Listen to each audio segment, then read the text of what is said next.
And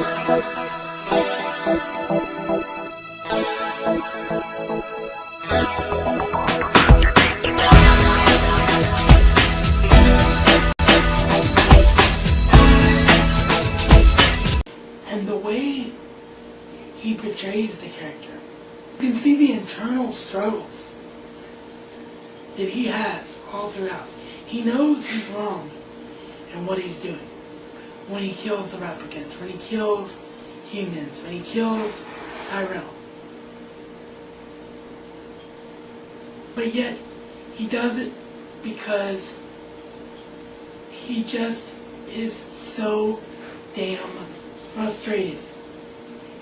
Because he has no answers and really never gets the answers that he's seeking. Right up until the end, when he says the most beautiful line in the history of cinema. I've seen things you wouldn't believe. And all those moments will be lost in time. Like tears in rain. Yes, I know I paraphrased and didn't say the whole thing, but you get the idea. The most powerful line that we have ever seen on screen. And one that'll probably never be duplicated as long as we live. Roy Batty, a performance that moves you and brings you to tears every single time.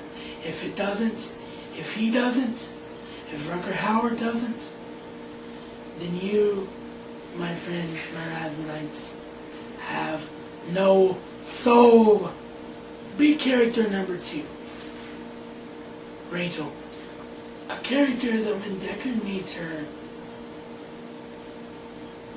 doesn't know that she's a replicant and struggles so much throughout the film because she's been told all this time that she is a human and in fact learns that she's not. Think about the complexity that's therein. Imagine knowing one life, your entire existence, and then suddenly, like a ton of bricks, you realize that your entire existence has been falsified and your memories are nothing more than implants. Imagine what Rachel went through and just how horrible that must have been.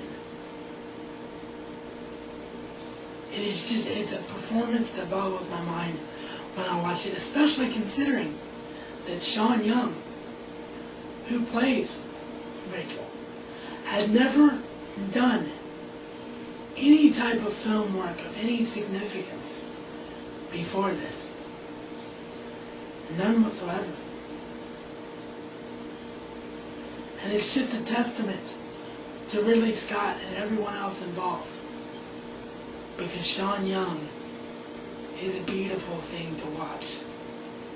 And not just physically. And then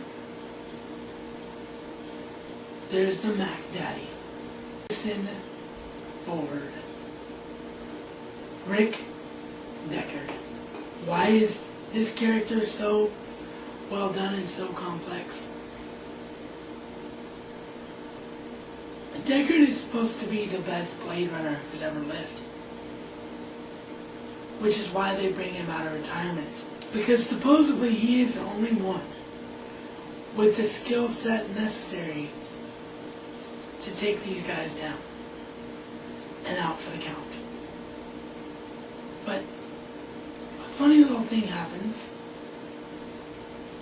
throughout the course of the film. And that is that you start to realize that he's not actually very good at killing replicants, at stopping them.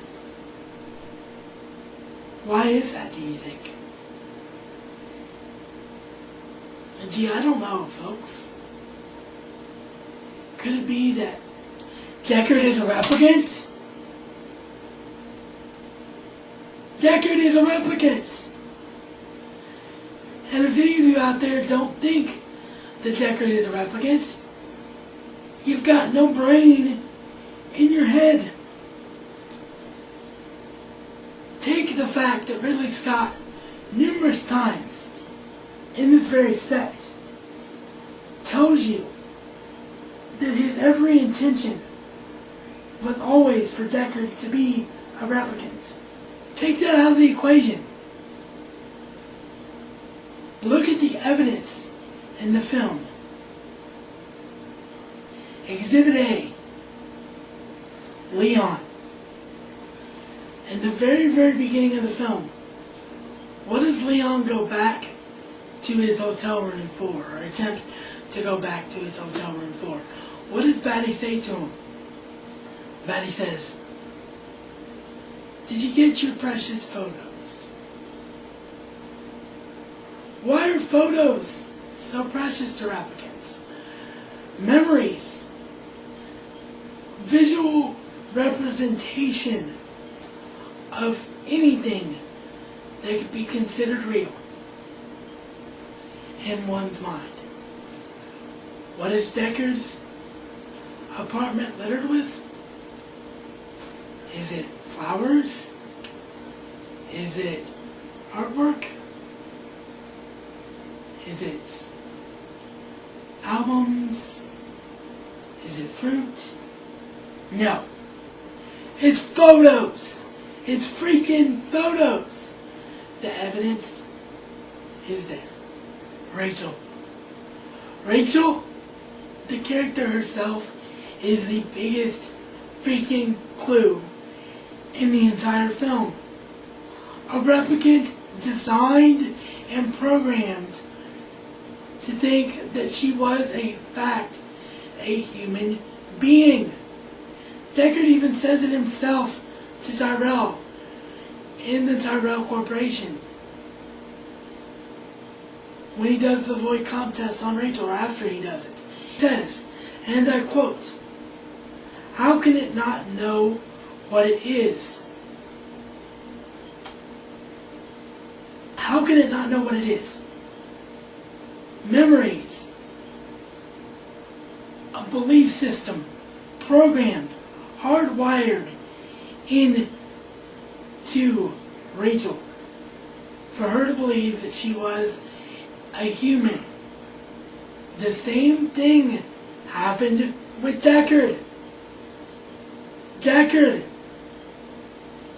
is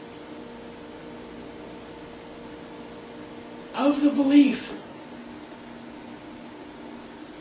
that he is supposed to hunt these replicants down. He is the best in the world at what he does. Why? And that, of course, is causing the Derkard is a human activists to jump right out of their seats at home and say, the Rise Man just proved our freaking point. Derkard can't be a replicant because Derkard was programmed to kill a replicant. Duh! Think about it. Look at the amount of punishment that Derkard receives throughout the course of this film. Do you honestly believe that any normal human being could have withstood the barrage of physical pain and punishment that Derkard takes? No way, Jose. would never happen. A replicant, and only a replicant, can withstand that punishment.